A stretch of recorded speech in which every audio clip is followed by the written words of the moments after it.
السلام علیکم جی.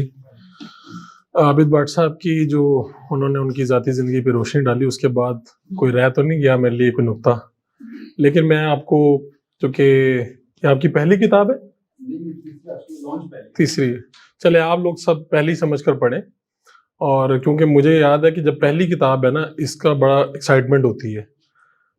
پہلی کتاب پہلی محبت کی طرح ہوتی ہے، کہیں دور بھی رہ جائے تو آپ کو یاد رہ جاتی ہے، اور کبھی زندگی میں کبھی نہ کبھی آپ کو یاد آتی رہتی ہے.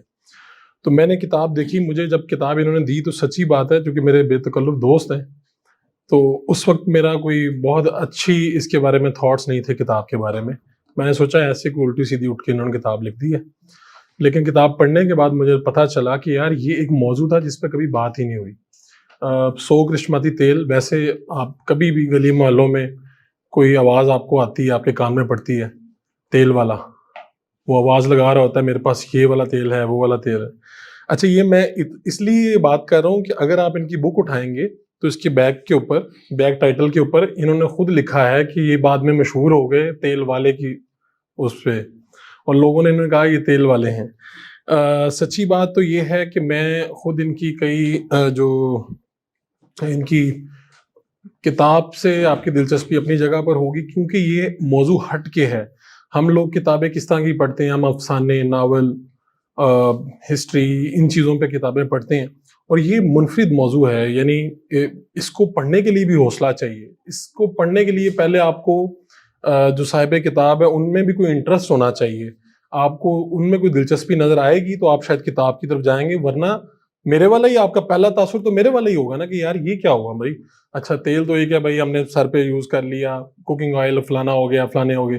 اب یہ 100 کرشماتی تیل ہیں اور ساری کرشماتی ہیں، یعنی ان کو استعمال کرنے سے کوئی نہ کوئی کرشمہ ہماری زندگی میں رونما ہوگا. یعنی پہلا تاثر تو یہی ہے. خود میں آپ کو بتا دیتا ہوں، نجم مزاری صاحب سینکڑوں زندگیوں میں کرشماتی ہی ایک تاثر دے رہے ہیں اور بدل رہے ہیں لوگوں کی زندگیاں. یعنی مجھے جب یہ ملے تھے یہ بالکل ایسے نہیں تھے. ان کی اچھی خاصی داڑھی تھی، یہ پیچھے جو تصویر نظر آ رہی ہے یہ بالکل ایسے نہیں تھے. اور وہاں پہ جہاں پہ ان کا پہلے آفس تھا گلبرگ میں، وہاں پہ مجھے یاد ہے کہ ایک مناسب آفس تھا. اور میرے خیال میں نے پچھلے مرتبہ پوچھا بھی تھا ان سے کہ جب ہم ملے تھے تو وہاں پہ کتنے لوگ تھے، تو انہوں نے بتایا تھا 30 سے 40 لوگ ہوں گے. اس میں بھی کچھ پارٹ ٹائم بھی تھے وہ. لیکن الحمدللہ جو مجھے اب پتہ چلا ہے وہ کئی 100 لوگ ان کے ساتھ کام کر رہے ہیں، ان کی فیکٹری میں، ان کے آفیسز میں، اور ان کے پھر اب آفیسز پھیل رہے ہیں. میں چونکہ ان کا دوست ہوں تو مجھے یہ بھی پتا ہے کہ پاکستان کے علاوہ مختلف ممالک میں اپنی رجسٹرڈ کروا چکے ہیں چلتن پیور انٹرنیشنل کو.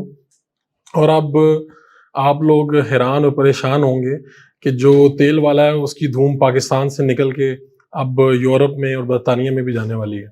تو نجم مزاری صاحب، آپ سب کے سامنے ایک کامیابی کی کہانی ہے. مجھے تو زیادہ دلچسپی ان کی اپنی ذات میں، اور جب یہ اپنی کبھی کہانی کی کتاب کی صورت میں لائیں گے اس میں. لیکن اس کا مطلب ہرگز یہ نہیں کہ یہ والی کتاب نہیں پڑھنی. صاحب کتاب کے اوپر اس لیے بات کرنا ضروری ہے تاکہ آپ کتاب کی طرف آئیں. اور ان کو میں ذاتی طور پہ جانتا ہوں، اچھے ہیں، شریف ہیں، شرارتی ذرا کم ہیں، بس ابھی مسکرا رہے ہیں. ورنہ جب بھی میں نے ان کو آفس دیکھا ہے تو میرا اور علی باز صاحب کا ان سے ایک ہی گلہ رہتا ہے کہ یہ صبح میرے خیال میں 8 یا 9 بجے آفس آ جاتے ہیں، اور رات 8-9 بجے بھی آفس ہی ہوتے ہیں. تو ہم ان سے پوچھتے ہیں کہ آپ باقی زندگی کے لیے باقی جو معاملات ہیں وہ کیسے کرتے ہیں، اور کہاں پہ اپنا وقت خرچ کرتے ہیں، ہنستے کب ہیں، زندگی کے مزے کب لیتے ہیں. تو میں نجم مزاری صاحب کا آپ سب کی طرف سے بھی اور ان لوگوں کی طرف سے بھی شکر گزار ہوں کہ جو انہوں نے برانڈ بنا کے اس کے بعد کتاب لکھ کے ہم لوگوں پہ بھی ایک مہربانی کی ہے کہ ہمیں ایک نئی چیز سے روشناس کروایا، ورنہ شاید ہم کہیں سرسوں کے تیل تک ہی رہ جاتے. انہوں نے ہمیں بتایا کہ بھائی 100 قسم کے کرشماتی تیل ہیں اور یہ بھی ایک فیلڈ ہے، اور اس سے لاکھوں لوگوں کا روزگار بھی وابستہ ہے. اور لاکھوں لوگ اب عام زندگی میں آپ کو، یعنی مجھے چھوٹی سی بات ہے، میں اس لیے بتا رہا ہوں کہ مجھے ایک دوست ملے، انہوں نے کہا یار جڑا سرسوں کا تیل ہوندا سی کنے کم دی چیز ہوندی سی، ساڑھے فلاں مسئلہ ہوتا تھا تو یہ لگ جاتا تھا، کان میں درد ہوتی تھی تو یہ استعمال کرتی تھی ہماری مائیں. تو انہوں نے ایسی لمبی تقریر ڈاڑی کہ مجھے اس کے بعد احساس ہوا کہ یار یہ جو گھر میں تیل پڑا ہے یہ تو بڑا قیمتی کوئی چیز ہے.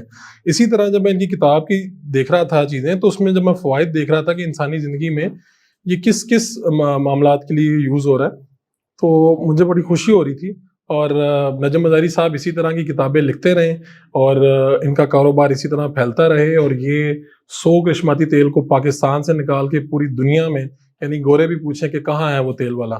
بہت بہت شکریہ.